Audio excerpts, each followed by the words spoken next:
अस्सलाम वालेकुम। मेरा नाम है वाइज़ अहमद और आज के लेक्चर में हम देखने वाले हैं how to solve recurrence relations using masters theorem. ठीक है। अब इसके बेसिकली तीन केसेस होते हैं जिनको हम लोगों ने इन कंसिड्रेशन रखना होता है। अभी हमें कोई एक रिकरेंस रिलेशन दिया गया होगा ऑलरेडी, जिस तरह यहाँ पर मैंने कुछ रिकरेंस रिलेशंस लिखे हैं। इसके अलावा भी कोई रिकरेंस रिलेशन आइदर तो हमें कहा जाएगा एक हमारे पास रिकर्सिव फंक्शन बना कर दिया है, उसकी पहले रिकरेंस रिलेशन को ड्राइव करें, फिर मास्टर्स थ्योरम से सॉल्व करें। हम लोग फिल वक्त जो मेथड इस वीडियो के अंदर सीखने वाले हैं वो है हमें रिकरेंस रिलेशन जब हमारा निकल गया, हमने फाइंड कर लिया, उसके बाद उसके ऊपर मास्टर्स थ्योरम हमने किस तरीके से अप्लाई करना है। पहले नंबर पे हम लोगों ने कुछ चीज़ें देखनी है। हमारा जो रिकरेंस रिलेशन दिया जाए वो इस फॉर्म में होगा। ठीक है। उसके अंदर कुछ ए होगी वैल्यू, ए वैल्यू क्या होगी जो यहाँ पर मल्टीप्लाई हो रही है। ठीक है। इसकी value greater than equal to 1 होनी चाहिए, या तो 1 हो या उससे बड़ी हो। ये नहीं हो सकता कि 0, ठीक है, या ये भी नहीं हो सकता कि नेगेटिव के अंदर हो। ग्रेटर दैन इक्वल टू 1 होनी चाहिए।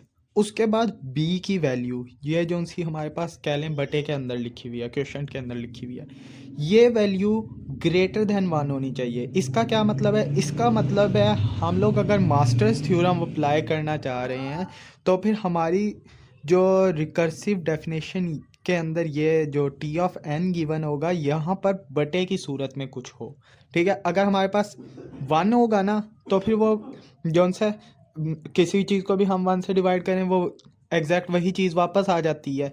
इस केस के अंदर हमारे पास मास्टर्स थ्योरम लगा ही नहीं सकते। इसके लिए हमें या तो सब्सटीट्यूशन मेथड यूज़ करना पड़ेगा या हमें रिकर्सिव ट्री मेथड यूज़ करना पड़ेगा। तो हमारी जो बी की वैल्यू है वो ग्रेटर दैन 1 होनी चाहिए और ए की value greater than equal to 1 भी हो सकती है, ग्रेटर दैन हो वो भी ठीक है। नेक्स्ट हमारे पास आता है एफ ऑफ एन। ये हमारे पास बाकी जो भी ऑपरेशन परफॉर्म कर रहे होते हैं रिकर्सिव डेफिनेशन के अंदर, वो उसकी कम्प्लेक्सिटी होती है। ये भी हमें गिवन होगा उधर, कुछ भी जो भी वैल्यू यहाँ पर प्लस में दी गई है वो इसकी एफ ऑफ एन है। ठीक है। अब हमारे पास तीन केसेस आएंगे इसके अंदर जिन्हें हम लोगों ने देखना है, जिनके अकॉर्डिंग हमने सॉल्व करना है। पहले नंबर पे तो केस 1 है। केस 1 क्या है? केस 1 कहता है कि हमारे पास ये हम लोगों ने फार्मूला लगाकर चेक करना है कि क्या ये चीज़ ट्रू है, एफ ऑफ एन के इक्वल है कि नहीं है। एफ ऑफ एन की कुछ कम्प्लेक्सिटी दी गई है। फॉर इंस्टेंस सपोज कर लेते हैं n1 दी गई है, हमारे पास n दिया गया है, तो उसकी कम्प्लेक्सिटी ये हुई ओ ऑफ एन।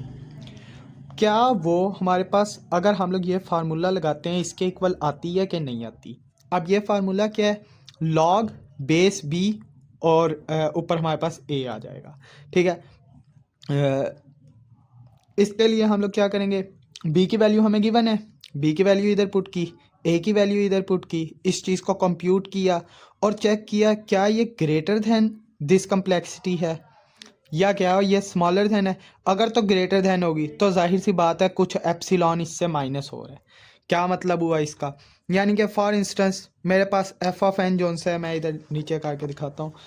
अगर एफ ऑफ एन मेरे पास आ रही है एन स्क्वेयर और मेरे पास जो एन लॉग बेस बी ए आई है हमारे पास, इसकी वैल्यू हमारे पास फॉर इंस्टेंस सपोज कर लेते हैं एन ऑफ 1 आती है, तो ये जाहिर सी बात है स्मॉलर है, हमें दिख भी रही है। तो हम चेक करेंगे अगर तो ये स्मॉलर है तो इसके अंदर हम लोग क्या करेंगे? केस नंबर 3 होगा। अगर ये ग्रेटर फॉर इंस्टेंस ये होती 3 तो ये केस नंबर 1 होता। अगर ये इक्वल होती तो ये केस नंबर 2 होता। ये सिंपल कॉन्सेप्ट, इसको जहन में रख सकते हैं। अब यहाँ पर जो सा ये माइनस एप्सिलॉन लिखा हुआ है, इसका क्या मकसद है, ये किस तरीके से यूज़ हो रहा है? फॉर इंस्टेंस मेरे पास एन ऑफ 3 थी, एन की पावर 3 थी, तो इसके अंदर से कुछ एप्सिलॉन मैं माइनस करता हूँ जो कि ग्रेटर दैन 0 होना चाहिए। यहाँ पर मैंने लिखा है epsilon must be greater than 0, जो कि ग्रेटर दैन 0 कुछ ऐसा मैं एप्सिलॉन माइनस करने वाला हूँ। अगर तो फॉर इंस्टेंस यहाँ पर 0 ही होता तो फिर तो वो इक्वल वाला केस आ जाता, यानी कि केस 2 आ जाता। एप्सिलॉन ग्रेटर दैन 0, कुछ एप्सिलॉन है जो ग्रेटर दैन 0 है उसको सब्ट्रैक्ट कर रहा हूँ। जैसे कि अगर मैंने इस केस के अंदर देखना है तो मुझे एप्सिलॉन के अंदर 1 रखना पड़ेगा, तो मेरे पास वैल्यू आ जाएगी एन स्क्वेयर। तो ये वाला अगर केस आएगा तो इसे हम कहेंगे केस 1। अगर हमारे पास ऑलरेडी जब हमने ये कंप्यूट किया उसका आंसर ही 2 आ गया तो फिर उसे केस 2 कह देंगे। अगर हम लोग कंप्यूट करते हैं और उसकी वैल्यू स्मॉल आती है, जैसे कि n की पावर 1 आ जाती है, तो वो हमारे पास केस 3 होगा। अब इन सारे केसेस के अंदर होता क्या है हम लोग वो भी देखते हैं। अगर तो हमारे पास केस 1 आया, यानी कि हमारे पास ये वाली वैल्यू ग्रेटर आई, तो फिर हम लोगों ने क्या किया, हम लोगों ने टाइम कम्प्लेक्सिटी लिख देनी है n log बेस बी ए, यानी कि जो हमारे पास ये वाली वैल्यू आई थी वही हमारी उसकी कम्प्लेक्सिटी होने वाली है। इस पार्ट की सिंपल जो हमारा फार्मूला था, इससे जो उनसे हमारी कम्प्लेक्सिटी कंप्यूट की होगी। फॉर इंस्टेंस सपोज कर लें वही एन स्क्वायर वाला केस लेते हैं और n3 हमारे पास इसके अंदर पड़ा हुआ था, तो क्या होगा, हमारे पास n स्क्वायर आ जाएगी कम्प्लेक्सिटी। अब इसकी एग्जांपल भी हम देखेंगे तो फिर हमें समझ आ जाएगी मज़ीद जो कन्फ्यूजन रह गई। उसके बाद केस 2 के अंदर क्या है, अगर हमारे पास इक्वल आ गए, इक्वल वाला केस है ये, इसको मैं इधर लिख लेता हूँ, इक्वल वाला केस हो गया, ये हमारे पास ग्रेटर वाला केस हो गया, ये हमारे पास स्मॉलर वाला केस हो गया, सॉरी ये स्मॉलर वाला केस और ये ग्रेटर वाला केस हो गया। तो इस केस के अंदर हम क्या लिखेंगे, n log बेस बी ए, यानी कि यही वाली जो कंप्यूटेड वैल्यू है उसको मल्टीप्लाई कर देंगे log n के साथ, सही है। और थर्ड केस जिसके अंदर हमारे पास जो ग्रेटर वाला केस है, अगर ग्रेटर वैल्यू आ गई है तो हम लोग पहली चीज़ तो एप्सिलॉन की वैल्यू ग्रेटर दैन 0 होनी चाहिए, इक्वल टू 0 हुई तो फिर वो फिर से केस 2 ही बन जाएगा। दूसरी चीज़ हम लोग ये कंडीशन चेक करते हैं, ठीक है, ये लाजमी हमने चेक करनी होती है। इसके अंदर सिंपल क्या है, ए की वैल्यू पुट करनी है, बी की वैल्यू पुट करनी है एन बाय, यानी कि फंक्शन के अंदर जो हमें फंक्शन दिया गया था उसके अंदर एन की जगह एन बाय बी पुट करना है, और इसके साथ हमने कांस्टेंट के साथ कंपेयर करना है। और इस केस के अंदर हमारे पास जो कांस्टेंट आना चाहिए वो कुछ इस तरीके का आना चाहिए, यानी कि इस बाउंड के अंदर हमारा सी की वैल्यू आ रही हो। अगर आ रही है तो हम कहेंगे ये कंडीशन ट्रू है, और अगर ये कंडीशन ट्रू है तो हम कहेंगे इसकी जो कम्प्लेक्सिटी है वो क्या होगी, एफ ऑफ एन वाली कम्प्लेक्सिटी, एफ ऑफ एन की कम्प्लेक्सिटी जो भी हमें यहाँ पर से मिल रही होगी, ठीक है, इस पॉइंट से। अब मैंने इसकी एक एक एग्जांपल हर केस के लिए ली है, तो हम इन्हें 1 बाय 1 देखते हैं, ठीक है।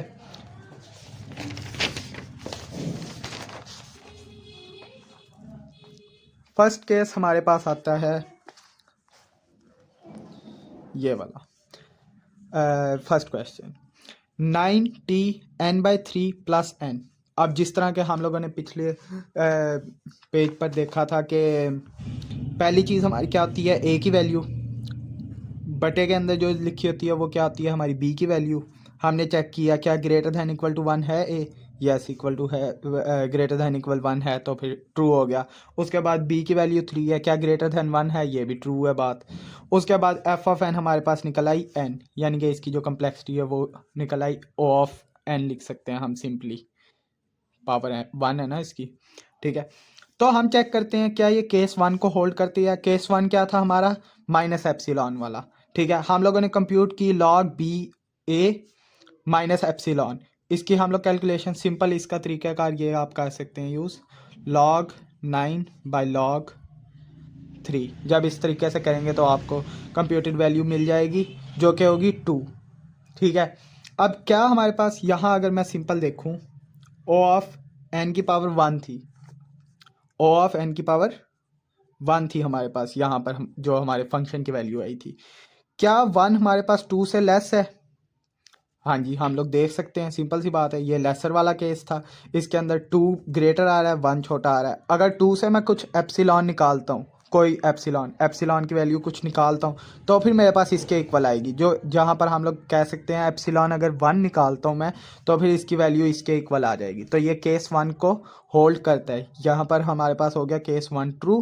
केस 1 ट्रू होने का नतीजा ये निकलता है, हमारी जो कम्प्लेक्सिटी होती है वो क्या होती है, n log बेस बी ए, जो हम लोगों ने कैलकुलेशन ऑलरेडी इसकी कर ली है, जो निकली थी हमारे पास n स्क्वायर, तो हम लोग लिख देंगे थीटा ऑफ n स्क्वायर, हमारी कम्प्लेक्सिटी आ गई, ठीक है। ये यहाँ पर वही मैंने लिखा हुआ है। नेक्स्ट हमारे पास सेकंड क्वेश्चन की तरफ चलते हैं। सेकंड क्वेश्चन के अंदर हमें कम्प्लेक्सिटी दी हुई है, जो रिकरेंस रिलेशन दिया हुआ है वो कुछ इस तरह का है, t ऑफ 2n/3 प्लस 1। अब इधर मैं देखूँ a की वैल्यू क्या है, कुछ इधर दिख तो नहीं रही हमें, लेकिन जब कुछ भी नहीं होता उसे हम लोग कह सकते हैं 1 है। 0 होगा तो 0 तो मल्टीप्लाई होगा, सब कुछ 0 कर देगा ना। तो यहाँ पर a की वैल्यू क्या आई 1, जो कि ग्रेटर दैन इक्वल टू 1 है। हाँ जी है ट्रू। उसके बाद हम लोग b की वैल्यू निकालते हैं। b की वैल्यू हम लोग सिंपल, इसको अगर मैं ब्रेक डाउन करूँ तो कुछ इस तरीके से मैं लिख सकता हूँ 3/2। ये 2 ऊपर मल्टीप्लाई और नीचे आकर डिवाइड हो जाएगा, तो फिर ये हमारे पास b की वैल्यू 3/2 आ गई, जो कि ग्रेटर दैन 1 है। ट्रू हो गई बात। उसके बाद यहाँ पर हमारे पास 1 है, जो कि कांस्टेंट होता है। कांस्टेंट की टाइम कम्प्लेक्सिटी अगर देखें हम लोग O ऑफ 1 लिखते हैं, और अगर n के स्टैंडर्ड n के पावर के अंदर मैं लिखूँ तो फिर n की पावर 0 आ जाएगी। ठीक है, तो हम देखते हैं केस 1 के लिए। केस 1 के लिए हम लोगों ने इधर वही रखा, कह लें n0 लिख लेता हूँ मैं।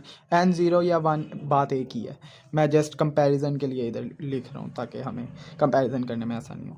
ठीक है, तो बेस हमने 3/2 बनाई और 1 ऊपर रखा हम लोगों ने। जब इसकी कंप्यूट करेंगे log 1 बाय log 3/2, यहाँ पर ये सिंपल log 1 की वैल्यू होती है 0, तो ये सारा 0 हो जाएगा। n की पावर 0 माइनस एप्सिलॉन।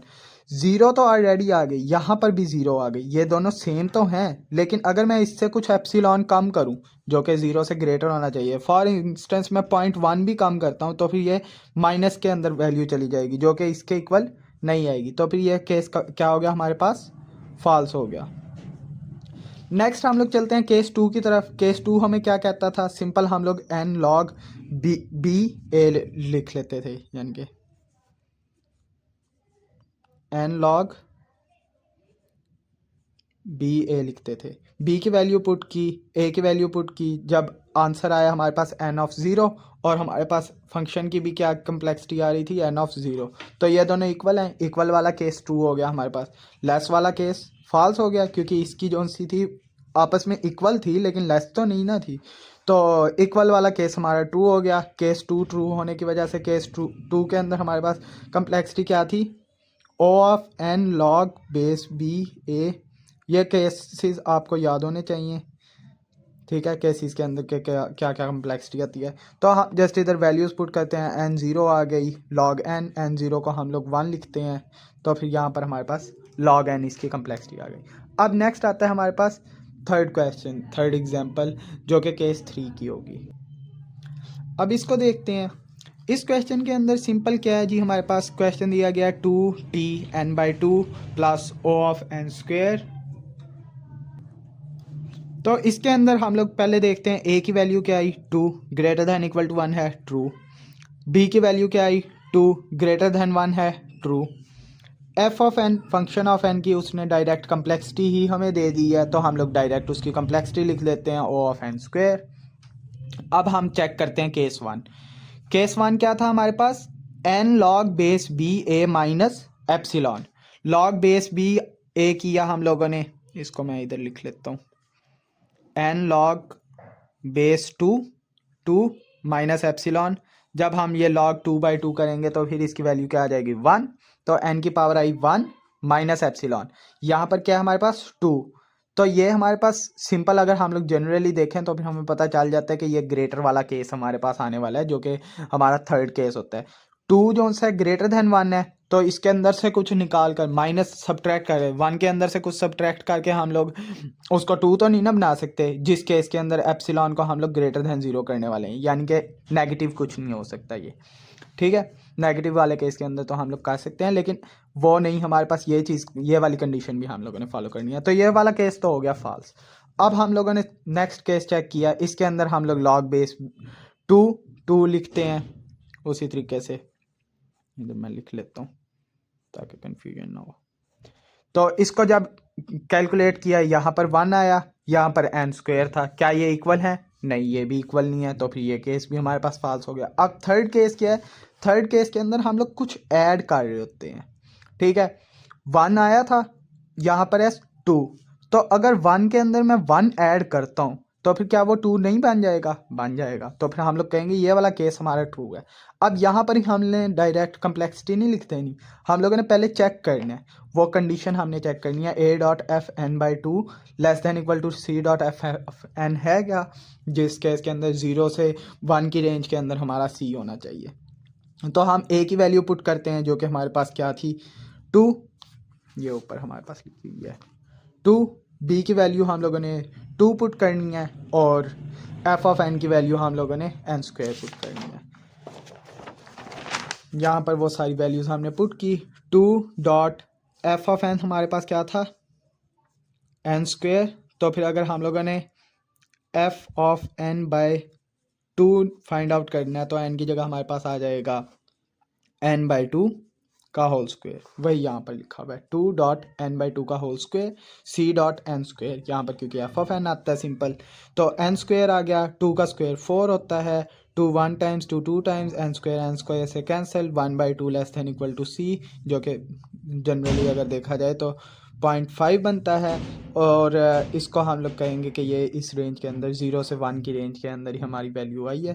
तो जैसा कि हमारा केस 3 कहता है, केस 3 क्या कहता है, हमारी जो कम्प्लेक्सिटी आएगी वो क्या आएगी, एफ ऑफ एन की कम्प्लेक्सिटी हमें क्या दी गई थी, एन स्क्वायर, तो हमारी कम्प्लेक्सिटी आई एन स्क्वायर। ये हमारे 3 केसेस थे मास्टर्स थ्योरम के। काफ़ी सिंपल सा मेथड है मेरे मुताबिक, सब्स्टिट्यूशन और रिकर्सिव ट्री की निस्बत भी आसान है, लेकिन ये सारी चीज़ों पर अप्लाई हो नहीं सकता। जैसे कि मैंने ऑलरेडी बताया था, क्वेश्चन वाला तरीका ए बी की वैल्यू हमने चेक करनी होती है, और कुछ केसेस ऐसे भी बन जाते हैं जब हमारे पास वो ए बी की वैल्यूज़ भी पूरी आ जाती हैं, लेकिन वो एग्जैक्टली एक्यूरेटली इसके थ्रू हम लोग मास्टर थ्योरम के थ्रू सॉल्व नहीं कर पाते। तो जिन केसेस के अंदर इसको अप्लाई कर सकते हैं तो ये काफ़ी आसान सा मेथड है। जस्ट केसेस इसके याद रखने हैं कि कौन सा केस किस टाइम हमारा अप्लाई होता है। That's it. ओके, अल्लाह हाफिज़।